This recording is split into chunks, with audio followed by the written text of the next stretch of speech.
स्वागत है आप सभी का मेरे YouTube चैनल संकल्प परीक्षा पर। सभी प्रकार की परीक्षाओं में अच्छे अंक प्राप्त करने के लिए चैनल को अभी सब्सक्राइब कर लें और बेल आइकन को जरूर प्रेस करें, जिससे आप तक मेरी वीडियो सबसे पहले पहुंच सके और आप परीक्षा में बहुत बेहतर कर सकें। आज हम हिंदी के महत्वपूर्ण प्रश्नों को करने वाले हैं, जो हमारी सभी परीक्षाओं के लिए बहुत ही महत्वपूर्ण होगी।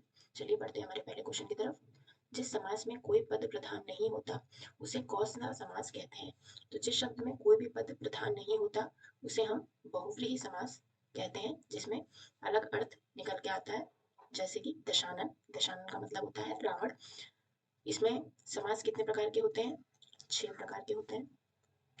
कुछ बातों को हम और जान लेते हैं, जिसमें जैसे अगर दोनों पद प्रधान होंगे तो उन्हें क्या कहा जाएगा? दोनों पद प्रधान होने पर द्वंद्व समास होता है। सेकंड, प्रथम पद यदि प्रधान है तो कौन सा समास होगा?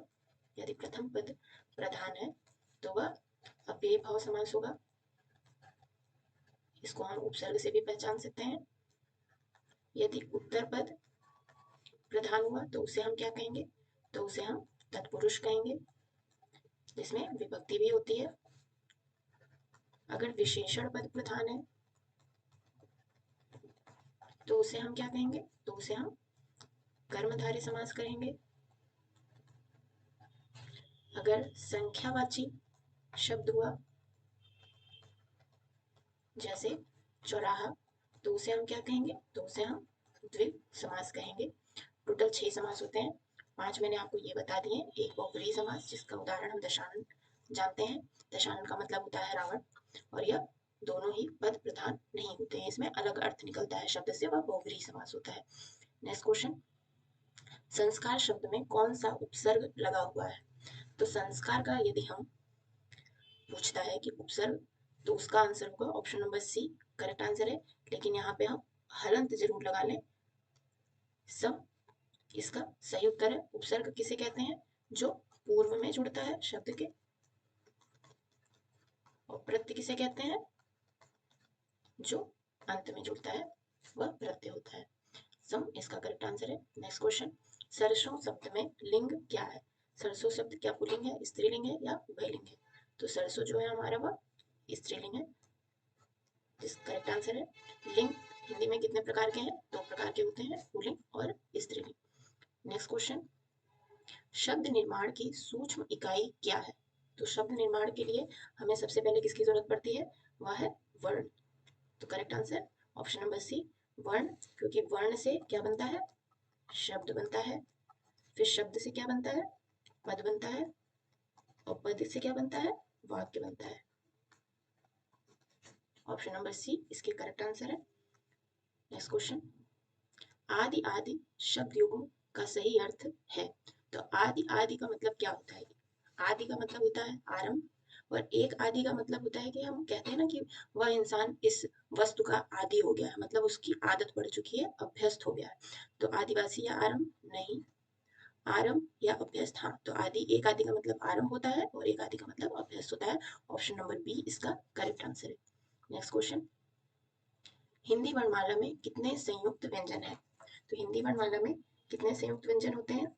3, 5, 7 या 4? तो हिंदी वर्णमाला में जो संख्या है संयुक्त व्यंजन की, ऑप्शन नंबर डी करेक्ट है, 4 होते हैं। कौन कौन से? छ, त्र, ज्ञ और श्र, या 4 संयुक्त व्यंजन होते हैं। ऑप्शन नंबर डी इसका करेक्ट आंसर है। नेक्स्ट क्वेश्चन, जातिवाचक संज्ञा इसमें से कौन सी है? घोड़ा, गंगा, सफाया, बुढ़ापा? तो ऑप्शन नंबर ए इसका करेक्ट आंसर है, क्योंकि बहुत सारे घोड़े होते हैं अलग अलग नस्ल की। गंगा क्या है? गंगा व्यक्तिवाचक है, क्योंकि यह नाम है किसी का। तो जितने भी नाम है वो व्यक्तिवाचक संज्ञा में आते हैं। सभा क्या है?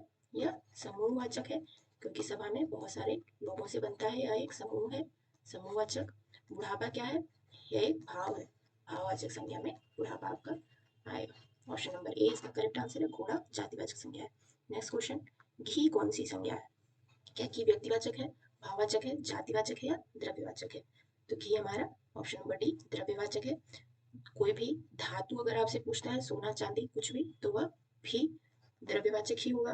कोई भी लिक्विड है अगर, जैसे दूध, घी, दही, यह सब भी द्रव्यवाचक में ही आएगा। ऑप्शन नंबर डी इसका करेक्ट आंसर है। नेक्स्ट क्वेश्चन, सुख दुख में कौन सा समास है? तो सुख और दुख, यहाँ पे एक देखिए पहला पहचान जहाँ से आप कर सकते हैं, ये योजक चिन्ह और सुख का विलोम दुख है। तो अगर योजक चिन्ह है और वे एक दूसरे के विलोम है तो वो कौन सा समास होता है? तो वह द्वंद्व समास होता है, क्योंकि द्विग में संख्यावाची होता है, अव्यय भाव में प्रथम पद प्रधान होता है और कर्मधारय में विशेषण की बात होती है। तो ऑप्शन नंबर ए इसका करेक्ट आंसर है। नेक्स्ट क्वेश्चन, संहार का संधि विच्छेद क्या होगा? संहार का संधि विच्छेद सम प्लस हार या समा प्लस हार या सम प्लस हार या सन प्लस हार। ऑप्शन नंबर सी इसका करेक्ट आंसर है, सम प्लस हार। लेकिन इस सम में यहाँ पे हलंत लगाने आप सम प्लस हार होगा। नेक्स्ट क्वेश्चन, प्रत्यक्ष शब्द में कौन सा समास है? तो प्रत्यक्ष शब्द में यहाँ पे आप देख सकते हैं कि यह उपसर्ग प्रति से बनके मिलके बना हुआ है, इसलिए उपसर्ग लगा होने के कारण यह होगा अव्ययभाव समास, क्योंकि तत्पुरुष समास में विभक्ति का प्रयोग होता है, कर्मधारय में विशेषण का प्रयोग होता है और द्वंद्व समास में विलोम का प्रयोग होता है। अगर आपसे प्रत्यक्ष संधि पूछता है तो यह स्वर संधि में आएगा। स्वर संधि में कौन सी संधि है? यह यण संधि है।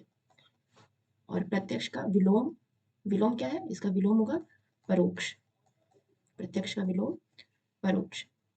उपसर्ग वाले सभी शब्द हैं जो वो अव्ययभाव समास होते हैं, इसलिए इसका correct answer option number A है। नेक्स्ट क्वेश्चन, व्युत्पत्ति का संधि विच्छेद क्या होगा? तो व्युत्पत्ति का संधि विच्छेद क्या व्यू प्लस उत्पत्ति है या व्यय प्लस उत्पत्ति, वी प्लस उत्पत्ति या बी प्लस उत्पत्ति?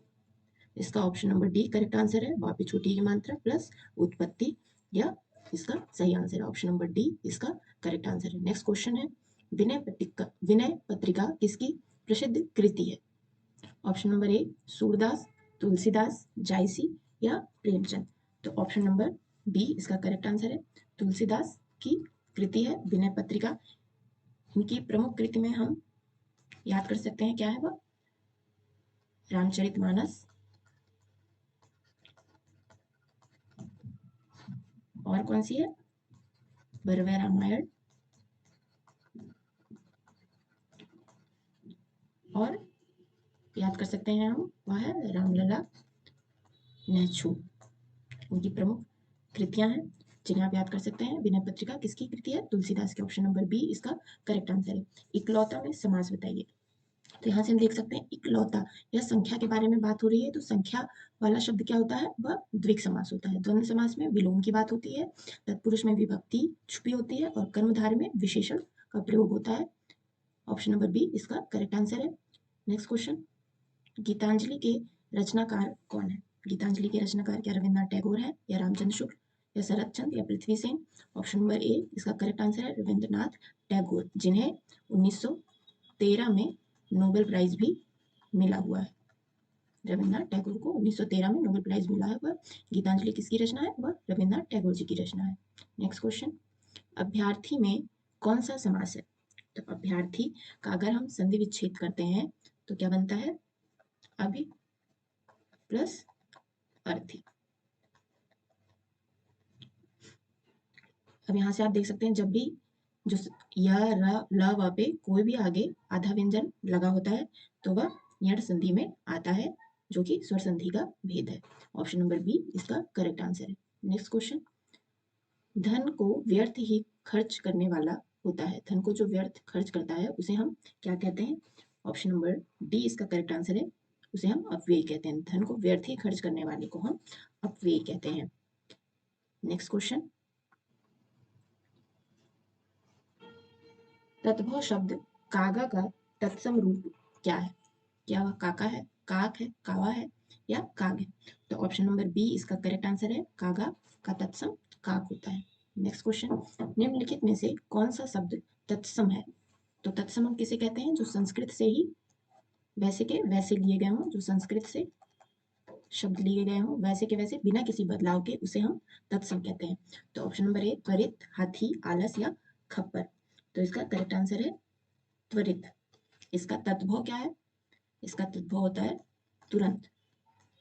हाथी हमारा तद्भव शब्द है, आलस या भी तद्भव शब्द है। इसका अगर तत्सम पूछता है तो क्या होगा? आलस्य। खप्पर या तद्भव है, इसका अगर तत्सम पूछता है तो क्या होगा, घर पर। त्वरित का तद्भव तुरंत होता है और त्वरित हमारा तत्सम शब्द है, तो इसलिए ऑप्शन नंबर ए इसका करेक्ट आंसर है। नेक्स्ट क्वेश्चन, फूल कौन सा संज्ञा है। अगर आपसे पूछता है फूल कौन सा संज्ञा है, तो क्या वह समूहवाचक है, जातिवाचक है, व्यक्तिवाचक है या भाववाचक है। तो फूल जो है वह एक जातिवाचक संज्ञा है। अगर पूछता गुलाब का फूल तो यह व्यक्तिवाचक होता है, तो यह गुलाब जो है यह व्यक्तिवाचक होता है, क्योंकि गुलाब का फूल एक ही है। लेकिन फूल में तो बहुत सारे फूल आते हैं, इसलिए यह जातिवाचक संज्ञा है। ऑप्शन नंबर बी इसका करेक्ट आंसर है। माँ ने बच्चे को सुलाया, वाक्य में को किस कारक की विभक्ति है। तो को जो है वह किसके लिए प्रयोग होता है, कर्म के लिए। कर्म की विभक्ति को है। संप्रदान की विभक्ति क्या है, के लिए। करण की विभक्ति क्या है, से। आपादान की विभक्ति क्या है, से, लेकिन किसके लिए, अलगाव या फिर भय के लिए प्रयोग हुआ हो तो वहां पे अपादान कारक होगा।